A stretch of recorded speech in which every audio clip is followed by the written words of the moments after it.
Vous recherchez une école de référence pour une double formation universitaire et professionnelle de qualité? Voici l'opportunité à ne pas rater. L'École supérieure d'administration, d'économie, de journalisme et des métiers de l'audiovisuel ESAE vous offre des programmes d'enseignement en licence et en master orientés vers l'emploi qui font d'elle une référence à travers les filières de l'administration générale et territoriale, l'administration du travail et de la sécurité sociale, droit, diplomatie et relations internationales, administration hospitalière, universitaire et intendance, journalisme et métiers de l'audiovisuel et toutes les filières des sciences de gestion. Une seule adresse, www.esae.bj.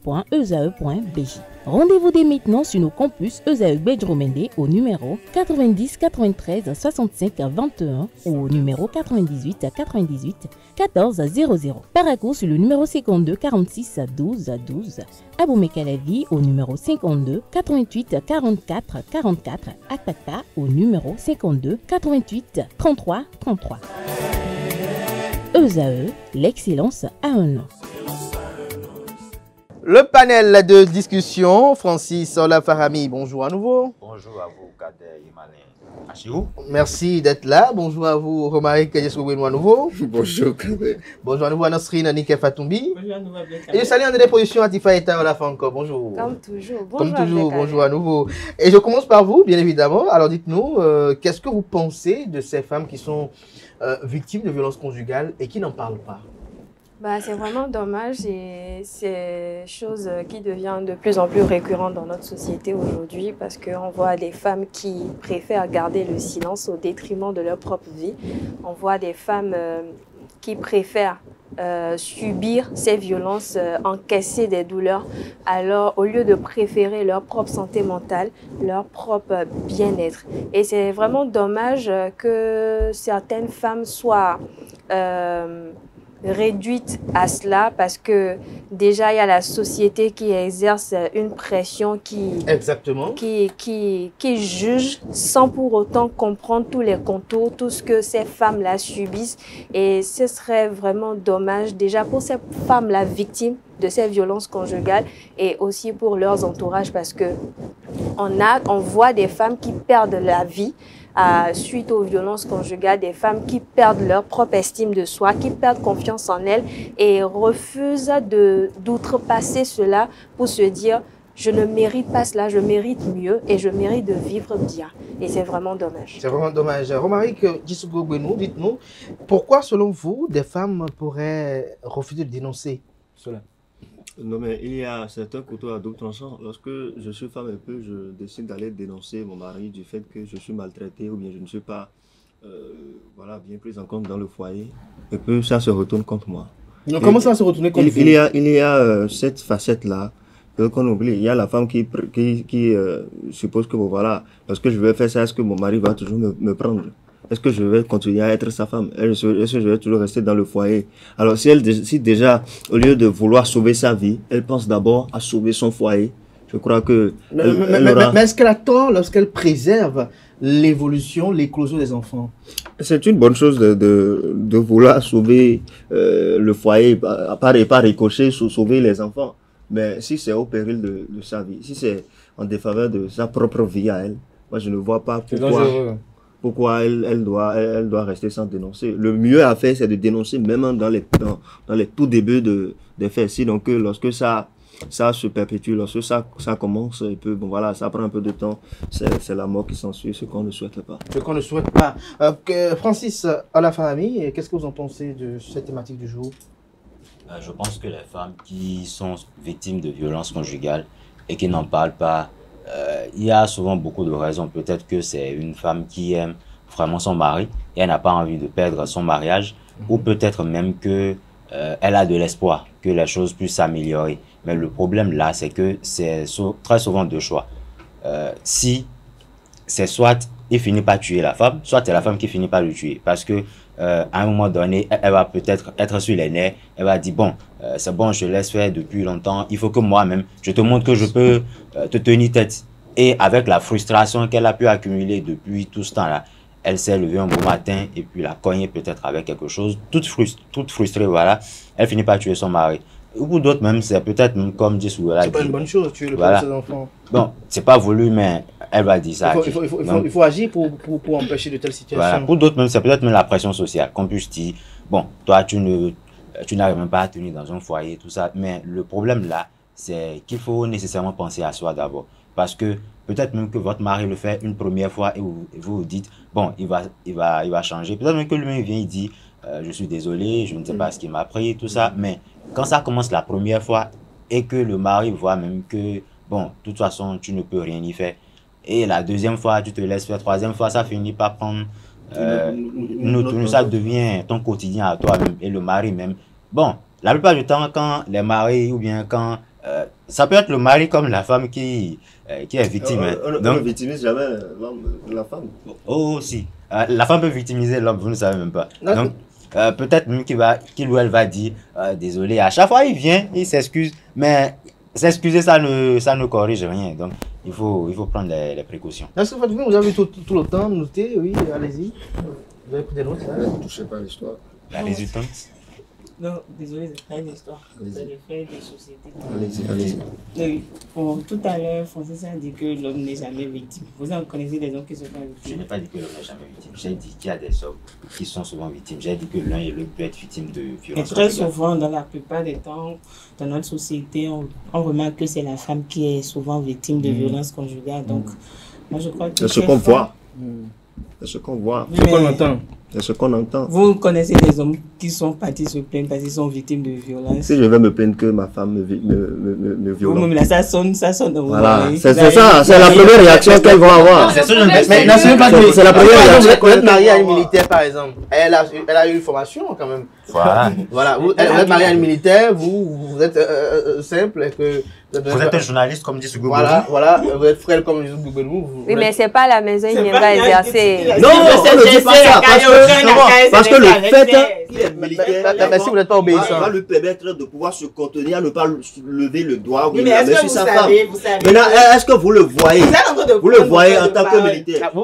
laissez-nous parler. En tant que Au mari, militaire, ma femme est violente. au mari, ne violentez pas les temps de propos de... Allez-y. Vous êtes en concubinage avec une militaire qui sait. On ne Donc, sait je jamais. disais tout à l'heure que dans la plupart du temps, c'est les femmes qui sont victimes de violences conjugales. Elles n'en parlent pas parce qu'elles ont peur d'abord de se faire juger. Parce qu'il y a d'autres, on te dit, tu le vois te battre tous les jours comme un sac de maïs. Pourquoi ne pas dégager des lieux? Bon, d'autres préfèrent rester à cause des enfants, mais très souvent elles sont victimes.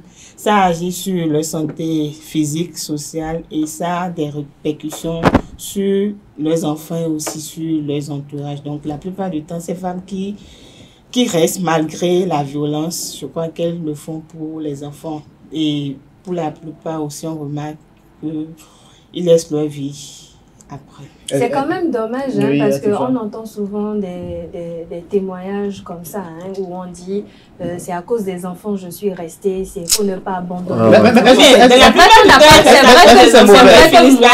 C'est vrai que c'est mauvais. Oui, c'est C'est mauvais. vrai que moi, j'ai pas peut-être On en subi parle. des violences conjugales, mais vous savez, tous ces maltraitances, tous ces violences, toutes ces mauvaises ondes, toutes ces souffrances Voilà. ont des répercussions sur les enfants même. Parce que, imaginez, une mère ou une femme au foyer qui a été victime, ou qui est victime de violences conjugales, le jour où peut-être elle n'est plus avec son mari et elle a gardé des séquelles, ou moi je connais une femme qui, elle a sur le bras gauche une grosse cicatrice de faire repasser. Mais à chaque fois qu'elle parle avec ses enfants, elle me dit, regardez, c'est votre papa qui me l'a fait. Elle aurait pu choisir sa santé mentale, son bien-être, et ne pas avoir cette cicatrice, et même privilégier les hommes. Le problème, c'est qu'aujourd'hui, on menace ces femmes, femmes qui veulent dénoncer ces violences conjugales parce qu'elles se disent... Elle reste n'est pas avantageux, très avantageux pour les enfants. Pas du tout. Non, pas du tout. Non. Parce que le pire, c'est lorsque vous avez des enfants qui sont témoins des faits. Vous voyez des enfants qui voient leurs parents se bagarrer, se disputer, aller même jusqu'aux mains spectateurs. devant eux. On On ne mesure pas l'ampleur, mais vous transmettez d'une façon ou d'une autre La violence cette violence aux enfants. Vous allez questionner peut-être d'autres personnes. C'est comme les fans de catch. Vous allez questionner d'autres maris ou d'autres pères de foyer pour demander, ou d'autres garçons même, pour demander pourquoi vous êtes violent avec les femmes, pourquoi vous faites ci. Ils vont te dire, c'est parce que toute ma vie, j'ai vécu dans un environnement où ce n'est que par la violence on règle les problèmes. Et donc, cette histoire où on dit « je supporte tout à cause des enfants, j'encaisse », vous allez supporter. Il y a quelqu'un il y a sur les réseaux sociaux où cette dame a perdu la vie, mais malgré ça, elle a laissé les enfants là. Qui s'occupe de ces enfants-là aujourd'hui? Oui, Romain, qui vous voulez s'occupe de arracher ces la parole enfants-là aujourd'hui? Ce que certaines femmes oublient, c'est que c'est très facile de trouver une épouse, de trouver quelqu'un avec qui rester. Lorsqu'elle va quitter, le monsieur va se trouver quelqu'un d'autre et puis ça passe. Donc, mais est-ce que c'est pour cela qu'elle doit rester là, à souffrir? Non, ce que je suis en train de dire, vous ne comprenez pas. La Si elle décide de rester, d'accord, jusqu'à ce que le monsieur parvient à la tuer, parce que la finalité c'est ça. Non, tuer, non. Non, d'accord. Si elle arrivait à perdre la vie. Généralement, les crimes qui résultent des violences conjugales ne sont pas intentionnels, très souvent.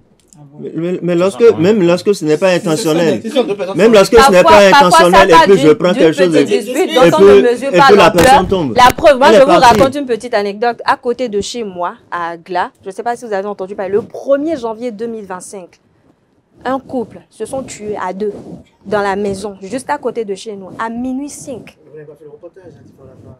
J'étais tellement choquée non, mais attendez, vous savez ce qui s'est passé? Les deux ont l'habitude de se bagarrer, de se disputer comme ça, où les voisins ont l'habitude. Ils ont choisi. Mais ce jour-là, pour les voisins, c'était juste une dispute comme tous les jours. Mais il a suffi juste que la femme ou l'homme soit pique une crise de colère, il prend un ciseau, ou je ne sais pas si c'est la dame qui a pris un ciseau et qui a égorgé le mari. Le mari aussi, avant qu'il ne succombe, puisqu'il s'est fait vider de son sang, a pris un fil de fer ou je ne sais pas, un truc quand même tranchant pour poignarder la dame. Les deux se sont tués là, sur le champ. Ça, c'est l'amour. Et c'est parce qu'à un moment donné, les voisins n'entendaient plus de bruit, comme d'habitude, ont appelé les sapeurs-pompiers. Ils sont allés jusqu'à défoncer la porte. On ouvre la porte, on voit les deux morts. Les deux corps. Oui, ce que je suis en train de dire, c'est que les femmes, d'accord, peu importe ce qui se passe dans le foyer, lorsque vous voyez que vous êtes en danger, parce que la femme, elle est plus vulnérable, d'accord, en matière de physique ou de force vis-à-vis de l'homme. Lorsque vous voyez que vous êtes en danger dans un foyer, je ne vois pas quelle raison il faut dire que bon voilà, à cause de mes enfants. Ça, c'est nos parents qui ont dit à cause de mes enfants. Et nos parents ne disaient pas à cause de mes enfants parce que les hommes les battaient. Ils disaient ça. Il m'arrache souvent la parole, donc je me permets aussi de lui arracher la parole. Vous savez, pour moi, l'une des premières causes, c'est quoi? C'est la dépendance affective. On ne s'en rend pas compte, mais lorsque vous êtes attaché à une personne, vous n'arrivez pas à vous dire déjà, je peux m'aimer moi-même, je peux faire telle ou telle chose sans pour autant attendre l'avis de quelqu'un et tout. Vous êtes d'une façon ou d'une autre attaché à cette personne. Il y a des femmes qui craignent qu'on leur coupe financièrement, ou peut-être dès qu'elles quittent la maison, ou dès qu'elles dénoncent le mari, on ne leur donne plus de l'argent de poche, on ne s'occupe plus d'elles. Elles vont aller où? Parce qu'il y a des familles où dès que tu dénonces une violence conjugale, je crois qu'il y a plusieurs tu es tout de suite sur ça. Certaines personnes ont peur du recommencement. Il y a du processus de recommencement qui est quand même périlleux. Peut-être d'autres aussi ont également peur du fait que lorsque je veux le quitter... Non, c'est pas revivre. Qu'est-ce que mes parents diront? Exactement. C'est pour ça que je parlais tout à l'heure de la société aussi. Et également, pour ceux qui sont quand même de bonnes mères, elles savent que éduquer des enfants à distance n'est pas souvent bénéfique aux enfants. Oui, mais éduquer les parents à distance n'est pas souvent bénéfique. Éduquer les parents? Éduquer les enfants. Autant pour moi, éduquer les enfants. Éduquer les enfants à distance, c'est pas souvent bénéfique. Mais si vous restez dans ce carcan-là, vous êtes en train de les éduquer à comprendre et à normaliser le fait de violenter. Et il y a quelque chose que je vais ajouter. Violence conjugale, c'est différent de dispute conjugale. La violence conjugale, c'est que c'est une personne qui violente l'autre. La dispute, c'est que vous êtes au même pied d'égalité. Quand on parle de violence, c'est un peu comme si, je prends un exemple, c'est un peu comme si Dessougo se lève le matin et parce que Nassirine a oublié de faire peut-être la vaisselle, bon, j'ai bien dit exemple, parce que Nassirine a oublié de faire la... Voilà ce qu'il dit. Donc, parce que Nassirine a oublié de faire sa lessive à Djesugo. Donc, il arrose. Voilà, il arrose et Nassirine est obligé de subir. Nassirine ne peut même pas lever la main. Là, c'est la violence conjugale. Mais dispute, c'est que quand il a commencé, Nassirine lui dit, je te promets que si tu lèves la main sur moi, je vais pas me laisser. Même de telles situations ne sont pas encouragées. Mais le problème, c'est quoi? C'est qu'on voit dans nos sociétés, quand ces femmes-là en parlent à des amis, on leur dit souvent, tu sais, le mariage, c'est pour le meilleur, pour le pire. Tu es déjà dans le pire. Et d'autres parents aussi accompagnent ça. Mais le problème, c'est quoi? Vous n'êtes pas dans la situation de la personne qui subit. C'est facile de dire, continue, ça va s'améliorer, il faut en parler à telle personne. Mais ça ne règle pas le problème. Ce qui va régler le problème, c'est de faire comprendre à cette personne-là que ce que tu risques, c'est de me perdre. Maintenant, si tu ne mesures pas l'importance de perdre cette personne que tu dis que tu aimes ou bien, enfin, avec qui tu es en couple, autant que cette personne-là même prenne la décision de partir. Peut-être que le mari va se retrouver avec une autre femme et le même schéma va continuer, mais à force, il va finir par comprendre que c'est une fatalité. Oui, Nassirine, vous conclure. Quand on parle de violence conjugale, c'est pas seulement le fait de porter main, de frapper une personne, il y a aussi les violences verbales, les violences psychologiques. À partir du moment où vous avez un partenaire, un conjoint qui tout le temps vous rabaisse, vous minimise et vous montre que vous ne valez rien et que sans lui, vous n'êtes personne et que c'est toujours lui qui ramène sur la table et que vous n'avez pas le droit de parler. À partir de ce moment-là, pensez à vous privilégier d'abord.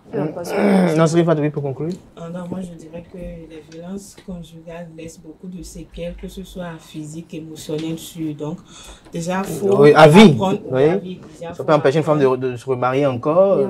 À cause de, comme vous l'avez dit, il y a beaucoup de femmes qui refusent de refaire leur vie à cause de ne plus subir les mêmes choses. Donc moi je crois que si une femme se trouve dans ce cas, moi, je ne fais pas l'apologie du divorce, mais le mieux est de quitter. De partir. Et surtout qu'elle en parle. Merci. Avoir le courage d'en parler. Exactement. Qu'elle trouve quelqu'un avec qui elle peut parler, elle puisse échanger. Pour que cette personne-là, ne serait-ce que écouter déjà cette personne, c'est un chemin vers la guérison. Un chemin vers la guérison. Il faut normaliser le fait qu'il y a des hommes qui sont victimes de violences conjugales. Merci à vous, Djesugo. Merci à Ola, merci à Nike, merci à Itayo.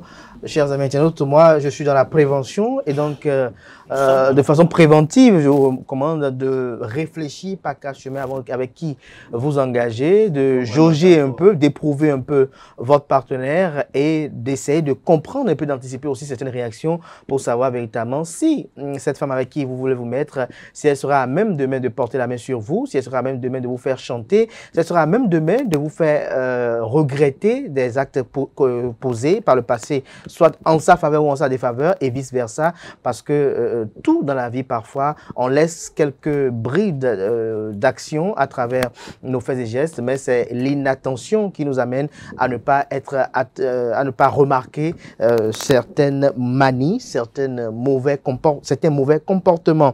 Chers amis internautes, si vous êtes victime de violences conjugales, n'hésitez pas à dénoncer cela, n'hésitez pas à en parler premièrement à vos parents, n'hésitez pas à en parler aussi à vos amis, et dès que vous sentez votre vie et votre paix intérieure menacée, il faut tout de suite quitter cette relation parce qu'elle devient de suite toxique. Merci à vous, chers amis internautes. C'était le panel de discussion de ce matin. Merci de votre attention. Portez-vous bien. Belle et fructueuse semaine à tout un chacun. Qu'elle soit féconde par la grâce et la bénédiction divine. On se retrouve demain par la grâce et la volonté divine, sans occulter également celle des hommes.